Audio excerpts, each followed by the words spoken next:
कृष्ण गोप गोपीनाथ श्याम कुंड राधा कुंड गिरिराज गोवर्धन की जय। ब्रजभूमि वृंदावन धाम की जय। मथुरा द्वारिका धाम की जय। श्री क्षेत्र जगन्नाथपुरी धाम की जय। नवद्वीप मायापुर धाम की जय। गंगा मैया की जय। यमुना मैया की जय। भक्ति देवी की जय। तुलसी महारानी की जय। समवेत भक्त वृंद की जय। समवेत भक्त वृंद। निताय गौर प्रेमानंद। ओम नमो भगवते वासुदेवाय। ओम नमो भगवते वासुदेवाय। ओम नमो भगवते वासुदेवाय। नारायणं नमस्कृत्यं नरं चैव नरोत्तमं देवीं सरस्वतीं व्यासां ततो जयमुदीरयेत्। नष्टप्रायेषु भद्रेषु नित्यं भागवत सेवया भगवति उत्तमा श्लोके भक्तिर्भवति नैष्ठिके। वासुदेवाय देवकी नंदनाय च नंदगोपकुमाराय गोविन्दाय नमो नमः। नमो नलिननेत्राय वेणुवाद्य विनोदिने राधाधरसुधापान एव नमालिने। महाभाव स्वरूपस्त्वं कृष्णप्रिय वरीयसी प्रेम भक्ति प्रदे देवी श्री राधिका त्वं नमोस्तुते।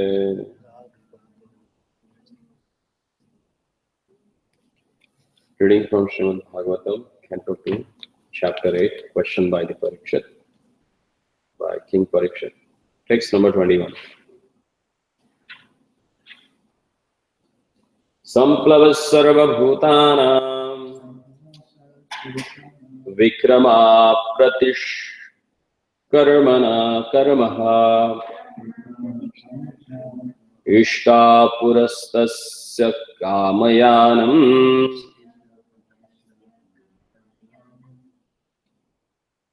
त्रिवर्गस्य च यो विधिः संप्लवा सर्वभूतानां विक्रमा प्रतिक्रमः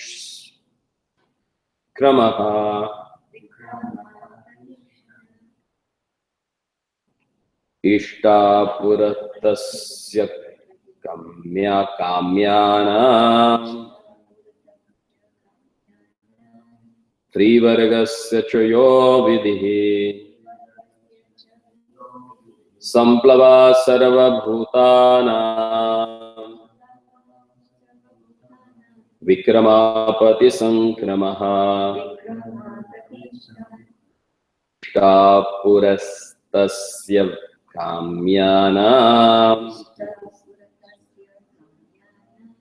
त्रिवर्गस्य च यो विधिः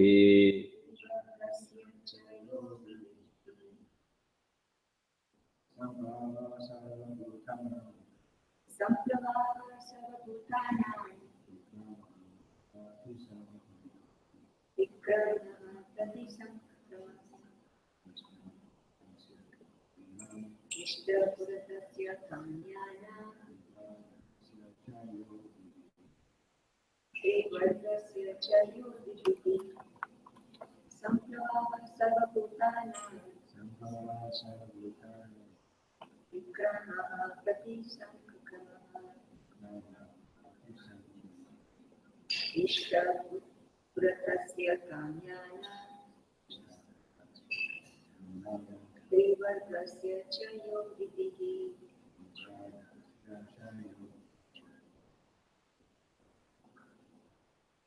संप्लवः the perfect means of a complete devastation.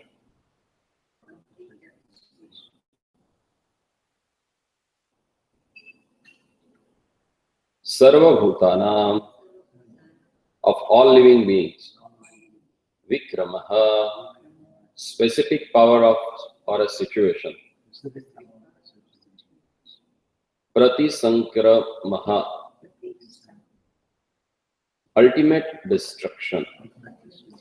Ishta, performance of Vedic rituals. Puratasya, pious acts in terms of religion. Kamyanam, rituals of economic development. Trivargasya, of religion, economic development and sense gratification. Cha, also, yaha, whatsoever, procedures. Covered by His loving divine grace of Acharnavinda Bhaktivedanta Swami Srila Prabhupada. Srila Prabhupada ki jai. Translation. Please explain unto me how the living beings are generated and maintained, and how they are annihilated. Of the advantages and disadvantages of devotional service unto the Lord. What are the Vedic rituals and injunctions of the supplementary Vedic rites, and what are the procedures of a religion, economic development, and sense gratification? Purport. Samplavaha, in the sense of a perfect means, is employed to denote the discharging of devotional service. And Pratisamplavaha means just the opposite, or that which destroys the progress of devotional service. One who is firmly situated in a devotional service of the Lord can very easily execute the function of conditioned life. Living the conditional life is just like a playing a boat in the middle of flying a boat in the middle of ocean. One is completely at the mercy of ocean, and at every moment there is every chance of being drowned in the ocean by a slight agitation. If the atmosphere is all right, the boat can fly very easily, undoubtedly. But if there is some storm, fog, wind, or cloud, there is every possibility of being drowned in the ocean. No one can control the whims of the ocean. However, one may be materially well equipped. One who has crossed the oceans by ship may have sufficient experience of such a dependence upon the mercy of the ocean. But one can fly over the ocean of material existence by the grace of Lord very easily, without any fear of a storm or fog. It all depends upon the will of the Lord. No one can help if there is some unfortunate danger in state of conditional life. The devotion or the devotees of the Lord, however, cross the ocean of material existence without anxiety, because a pure devotee is always protected by the Lord. Mahatmanastu mam partha daivim prakritimashritah bhajanti ananya manaso jnatva bhutadimalveyam.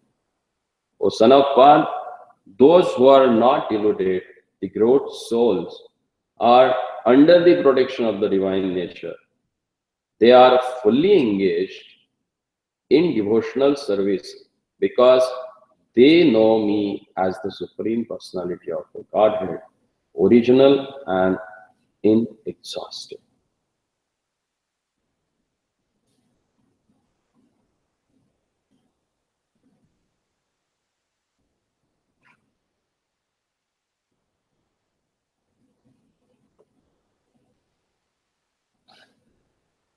The Lord gives special attention to his devotees in their activities within material conditional life. Sammoham sarvabhuteshu name dveshostina priya ye bhajanti tu mam bhaktya mai te teshu cha apiyaham. I envy no one, nor am partial to anyone. I am equal to all, but whoever renders service unto me in devotion is in me, and I am also friend of him.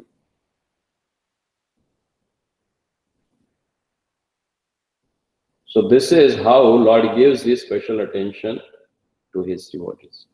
Therefore, everyone should take shelter of the lotus feet of the Lord and be pure devotee of the Lord by all means. There is no other way to cross the ocean of material existence other than becoming the pure devotee of the Lord. One should know, therefore, from the expert spiritual master the advantages and disadvantages of discharging devotional service. Just as Maharaj Parikshit asked his spiritual master, Srila Shukadeva Goswami. According to Bhakti Rasamrita Sindhi, the science of devotional service, one should not eat more than what he requires to maintain body and soul together. Vegetable diets and milk are sufficient for maintenance of the human body. And therefore, one has no need to eat anything more to satisfy the palate. One should also not accumulate money to become puffed up in the material world. One should earn his livelihood easily and honestly. For it is better to become a coolie for an honest livelihood than to become a great man in a society by hook and crook. There is no harm if one becomes the richest man in the world by honest dealings, but one should not sacrifice the honest means of livelihood simply to accumulate wealth. Such an endeavor is harmful to devotional service. One should not talk nonsense. A devotee's business is to earn the favor of the Lord. Therefore, a devotee should always glorify the Lord in his wonderful creation.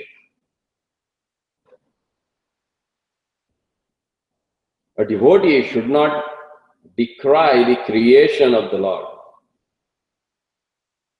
defying him by saying that he has created a false world. The world is not false. Actually, we have to take so many things from the world for our maintenance. So how we can say that the world is false? Similarly, how can one think of the Lord as being without form? How can one become formless and at the same time have all intelligence and consciousness, direct and indirect? So, there are many things for a pure devotee to learn, and he should learn them perfectly from a bona fide personality like a Shukadeva Goswami. The favorable conditions of discharging devotional service are that one should be very enthusiastic in serving the Lord.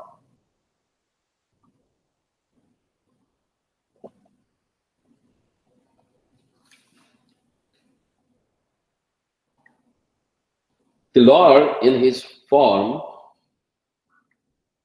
of Sri Chaitanya Mahaprabhu, wanted the cult of devotional service to the Lord to be preached all over the world, in every nook and corner. And therefore, a pure devotee's duty is to discharge his orders as far as possible. Every devotee should be very enthusiastic, not only in performing his daily rituals of devotional service, but in trying to preach the cult peacefully by following in the footsteps of Lord Chaitanya. If he is not superficially successful in such an attempt, he should not be deterred from the discharge of his duty. Success or failure has no meaning for a pure devotee because he is a soldier in the field. Preaching the cult of devotional service is something like a declaring war against materialistic life. I'm reading it again. Preaching the cult of devotional service is something like declaring war against the materialistic life. There are different kinds of materialists, such as fruity workers, the mental speculators, the mystic jugglers, and so many others. All of them are against the existence of God. They should declare that they are themselves God, although in every state and in every action they are dependent on the mercy of the Lord. Therefore, a pure devotee may not associate with such gangs of atheists. A strong devotee of the Lord will not be misled by such a atheistic propaganda of the non-devotees. But a neophyte devotee should be very cautious about them. A devotee should see the right discharge of a devotional service under the guidance of the spiritual master, and should not stick only to the formalities. Under the direction of the bona fide spiritual master, one should see how much service is being executed, and not simply in the matter of rituals. A devotee should not hanker after anything, but he should be satisfied with the things that may automatically come to him by the will of the Lord. That should be the principle of devotional life. And all these principles are easily learned under the guidance of a spiritual master like a Shukadeva Goswami. Maharaj Parikshit inquired from Shukadev correctly, and one should follow his example. Maharaj Parikshit inquired about the process of creation, maintenance, destruction of the material world, the process of Vedic rituals, and the method of executing pious activities in terms of supplementary Vedas like Puranas and Mahabharata. As explained before, Mahabharata is the history of ancient India, and so also are the Puranas. Pious acts are prescribed in the supplementary Vedas, Smritis, which specifically mention digging tanks and wells for the water supply of the people in general, to plant trees on the public roads, to construct public temples and places of worship of God, to establish places of charity where the poor destitutes can be provided with a foodstuff, and similar activities are called purta.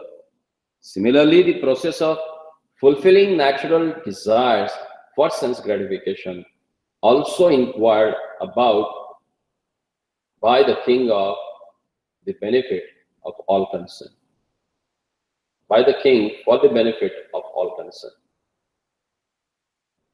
Om Jnanatimirandasya Jnananjana Shalakaya Chakshurunmilitam Yena Tasmai Shri Gurave Namaha Sri Chaitanya Manobhishtam Sthapitam Yena Bhutale Swayam Rupa Kadamayam Dadati Swapadandikam Vandeham Shri Guru Shri Yatapadakamalam Shri Guru Vaishnavancha Shri Rupam Sagrajatam Sagana Raghunatam Vitam Tam Sajivam Sarvaitam Savadodam Varjanasayatam Krishna Chaitanya Devam Shri Radha Krishna Padan Sahagana Lalita Shri Vishakhanvitam Shat Namo Vishnu Padaya Krishna Prishtaya Bhutale Srimate Bhakti Vedanta Swamin Nidinamine Namaste Saraswati Deve Gauravani Pracharine Nirvishesha Shunyavadi Pashatya Deshatarine Jaya Sri Krishna Chaitanya Prabhu Nityananda Shri Advaita Gadadhara Srivasadi Gauravakta Vrinda Hare Krishna Krishna Krishna Hare Hare Hare Ram Ram Hare Hare Samplava Sarva Bhutanam Vikrama Pratisakramaha Ishtapuratasya Kamyanam Trivargasya Chayo Vidhi. Please explain unto me how the living beings are generated. Actually, the person who has a sane intelligence, he will ask about this first question, that how the living beings are generated, how we came into existence, how we are getting maintained by the Lordship, and how we get annihilated. That should be known to us. Is it necessary or not? Does it make sense to inquire about this, or it is a waste of time?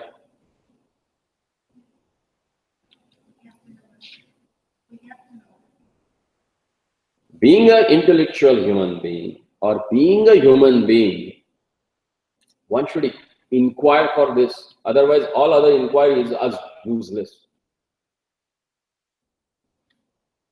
Like we buy anything, we know its purpose, when it is created and when it is going to get destroyed. Whenever you buy, the company provides its own seal and things are written there. Manufactured on this date, and will expire on this particular date. So if you want to have a proper utilization of that, so best before this time.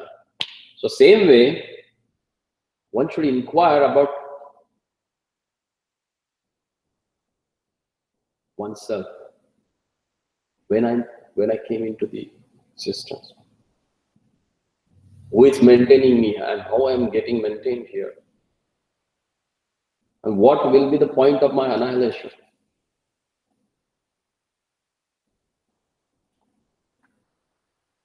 So Sarga, Sthiti and Laya.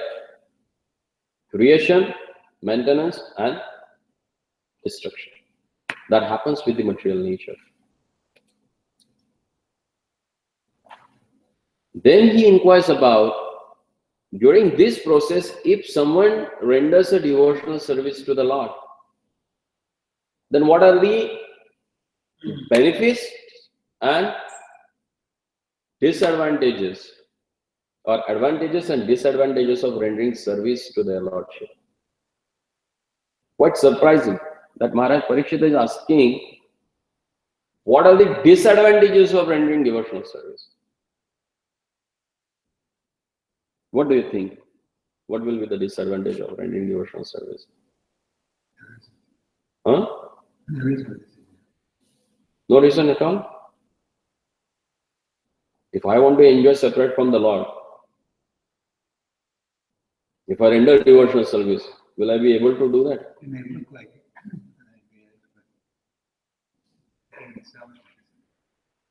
Exactly. Externally, who does not have an intelligence, they may think, if I render devotional service, my sense gratification will not be done. I will be not able to do that.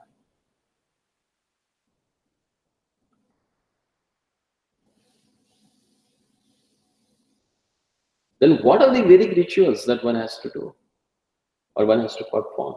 when he is there in this material world? That also Parikshit Maharaj has asked. And then he inquires about the supplementary rituals that has explained in the Vedas and the procedure for religion, dharma, economic development, and sense satisfaction or sense gratification. What is dharma, artha, and kama? So this Purushartha Chatushya is considered as a dharma, artha, kama, and moksha. These are the Purusharthas, or called as the prime duties of the human being when they come into existence. They should know dharma, they should earn money to satisfy their desires, that is kama, and then get liberated. So the whole Vedic rituals, they are based on this. Based on what? Starts from dharma and ends with the moksha, liberation. So think like Prabhupada is explaining about earning livelihood with honesty. What is meant by that?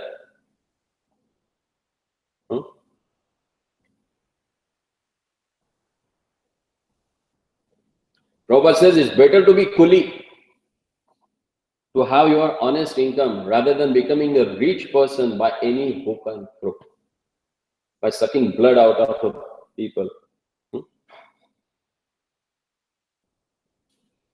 Yesterday I was reading one quote from a Kadambakana Swami. He is speaking about the Vaishnava. What is meant by Vaishnava? The person who has a heart for others, who really concern for others. Vaishnava does not mean that he chants a 64 round, every day wakes up for Mangalarti, knows a lot of Shastra, but he does not have a heart for other fellow devotee. What is the use of being Vaishnava?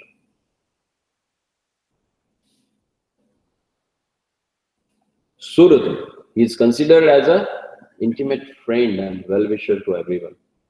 Hiteshi, who always think for others' benefit. Like Prahlad Maharaj. From tomorrow we will start. No, not tomorrow, day after tomorrow. We will start about Prahlad Maharaj's prayers or instructions by Prahlad Maharaj. There Prahlad Maharaj explains very nicely. When Narsingha Bhagwan, he asked Prahlad Maharaj, okay, I'm happy with you, so you ask whatever you want, I'm ready to give you. He said, my Lord, I'm not interested in all these things, taking and giving. Forget, I'm not a baniya or I'm not a businessman who is doing all this thing to get something from you. I'm happy wherever you put me. Why? Mama Tvadavirya Gayana Maha Amrita Magna Chetaha. Because my mind is totally engaged and engrossed in glorifying you. So wherever you put me, that doesn't matter to me. And I'm really concerned about those vimukhaste, who are averse to you, who are turning their face away from you. I'm concerned about them. That's the heart of a devotee. Even he says, let me suffer for their karma here and please liberate them and take them back to God. That's the heart of a devotee. So, the person who is really rich, but how he has become? By any hook and crook, not following any honestly path, and which is not based on the religious principle, which does not project dharma. That artha creates anartha in your life, both spiritual and material. Because scripture says, in Srimad Bhagavatam it is explained that someone who earn his livelihood honestly, so whatever wealth or money he has accumulated by such activities, that money or that wealth come along with the 15 different anarthas. Then what to speak of a person who amass the wealth with any hook and crook or any way? What happens to him? Prabhupada says it's not bad that you should become a rich. You should become a rich, but you should have a rich heart also with that. Then that will take you to moksha. Otherwise, person will get engaged in a kama and will lose all his spiritual potencies. Even that kama also should be based on dharma. As per the dharma, if someone enjoys his senses, then he can be able to liberate himself. And Lord says, he backed up this thing with his verse in Bhagavad Gita. He says, Dharma aviruddho kamosmi. The sense gratification or tendency to beget kids is I am. Because it is not against the dharma. Religiously, if someone begets kids or satisfies his senses, then that also leads him to liberation. And that's what Parikshit Maharaj is asking about. Why he is asking all these questions? Because there are few jnanis who wanted to know about the creation, maintenance, and destruction of this material nature, including living entity. Even though soul never dies or he never gets destroyed, but it seems that after every pralaya, the soul goes somewhere, nobody knows. So some people, they think that it is destroyed. So in detail, he's asking about Shukadeva Goswami, because he knows that Shukadeva Goswami is the authorized person who can give him that knowledge. You can't get all this knowledge from any Tom, Dick, Harry, or not any speculator. But the experienced, realized person who has applied devotional service in his life, only he can give you that knowledge.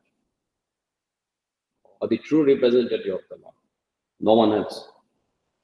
That's why Prabhupada here in this purport, he mostly giving emphasis on understanding all these things from a bona fide spiritual master. Then he asked about favorable and unfavorable or situations that may generate by rendering devotional service. Or what are the advantages and disadvantages of rendering devotional service to the Lord? A devotee is not bothered whether he gets advantage or whether it is a disadvantage of devotional service. He renders devotional service because he considers that that's the goal of his life, to please their Lordship. So he's not bothered about whatever facilities he gets or whatever discomfort he has while rendering devotional service. Because his goal is clear. I'm doing it for the pleasure of Lord, not for my pleasure. If Lord is pleased, automatically I'm going to get peace. That's what Parikshit Maharaj is asking Shukadeva Goswami. Please let me know about this also. And further,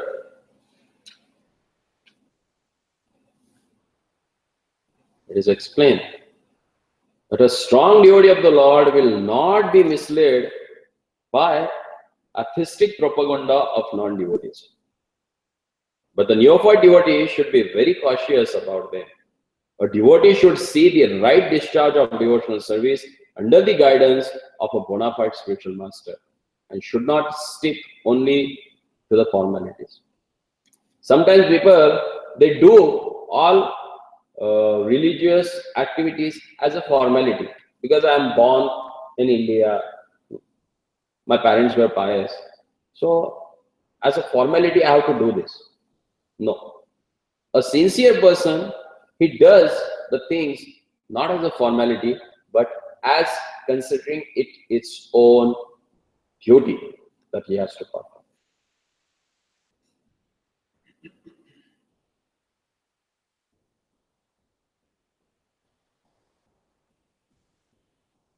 And then Prabhupada speaks about that a devotee should not hanker after anything, but he should be satisfied with the things that may automatically come to him by the will of the Lord.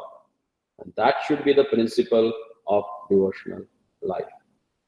Generally, people, in general, they ask, why you people are always smiling? Why you are so happy? People have problem to see someone happy also. That's the nature of material world. They think, why this person is happy? That creates doubt in their heart. Because they see everyone is unhappy, so this person should be unhappy. Why is happy? Devotees are happy because they know whatever is happening in their life by Lord's mercy. And they know my Lord is really benevolent Father for me. And He does what is good for me. Then why should I worry about? Why I should worry about? Why should I bother about the things? Let me render my service. And service to their Lordship is always blissful. Nava Navaya Manam. Always new. Each and every moment, it vardhate, it increases. The melo, the happiness. Anandam Buddhi Vardhanam. Each and every step, this ocean of happiness, bliss is increasing. That's the glory of devotional service. If rendered under the instruction of bona fide spiritual master. Otherwise, utpateva kalpate. Aikandeka harir bhakti ulpat eva kalpate. In Bhakti Rasamrita Sindhu, Rupa Goswami Pad says, if someone thinks that I will do my service or my devotion in isolation, nirjan bhajan, that will destroy your life because you are not qualified to do that. Once you become, then you will not stay in this world, you will be liberated. But right now, particularly in this age of Kali, to do Nirjal Bhajan is very difficult.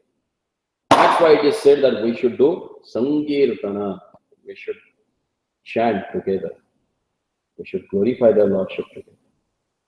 That will help us to progress in spiritual life. So all these inquiries, they are relevant and they are necessary to make progress in our spiritual life. And that's why at the fag end of the life, PARIKSHIT MAHARAJ is asking about this. So that sometimes we think, oh, I'm chanting for 20 years, I'm there, I know philosophy for last 10 years. But do we have this question in our mind anytime? When we meet our spiritual master, do we think about these questions? Do we really concern about knowing this? That shows how much we have advanced in our spiritual life. Generally, we meet our spiritual master to complain about some god brother, to complain about the authority. Sometimes to show how much I am advanced.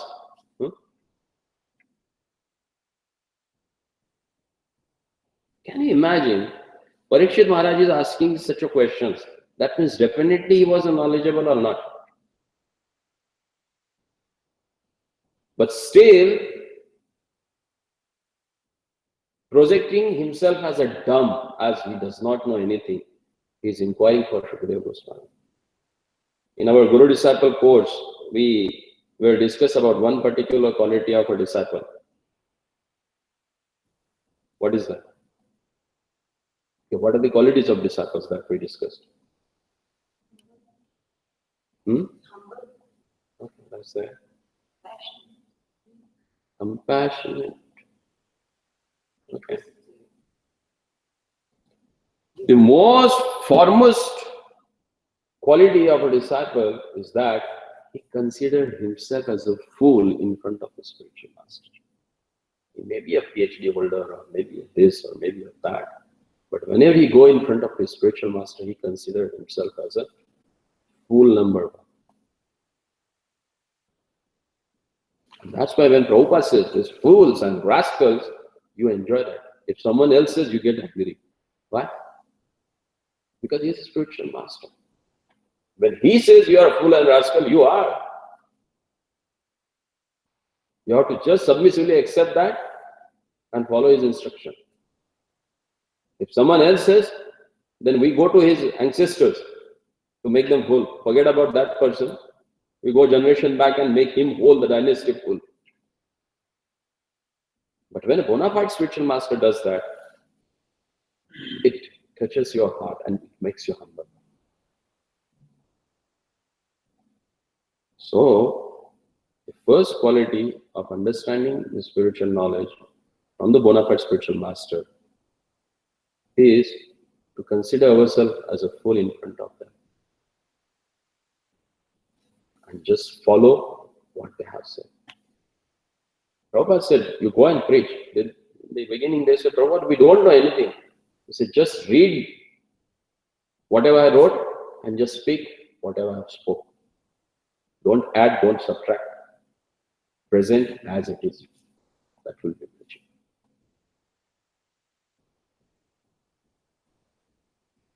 No need. No need of editing anything what he has done. If you want to do something, do your own rather than editing his things, what he has written down. These are the law books, and law books will never get edited. If you think there is a need and you are empowered by the Lord, do your own doctrine. Don't try to play with the other Acharya's books. It's more important to understand.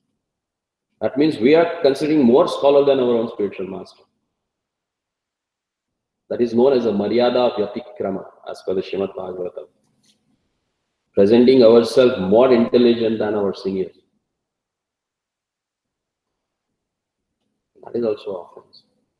And one will not progress in spiritual life. So let's try to understand this wonderful knowledge by reading and contemplating every day on this. Hare Krishna. Any doubt, any question, any comment?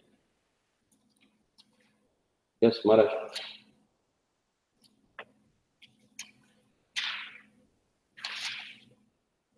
आज क्या अच्छा लगा?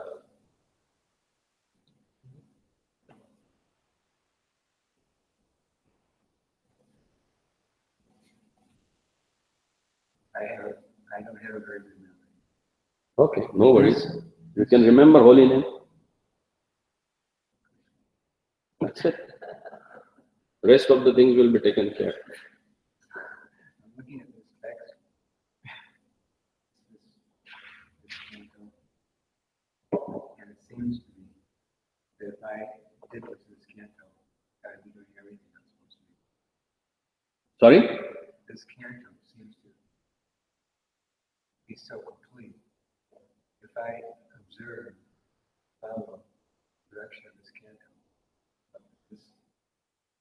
this verse, I'd be impure. Definitely. Even 1/4 of any shloka from Srimad Bhagavatam will liberate you from this material existence if you follow that in your life. What to speak of following the whole canto? Even 1/4 of a shloka. Because it's non-different from the Lord himself. It's a literally expansion of their Lordship. He's there in the form of this book. So whenever you are having Srimad Bhagavatam in your hand, you are having their Lordship in your hand. We should realize this thing. We say that only in the age of Akali, Srimad Bhagavatam is the incarnation. But do we really worship that Srimad Bhagavatam like that? Do we look at it like that? It lies here for 2 days, 3 days, nobody cares. Do we?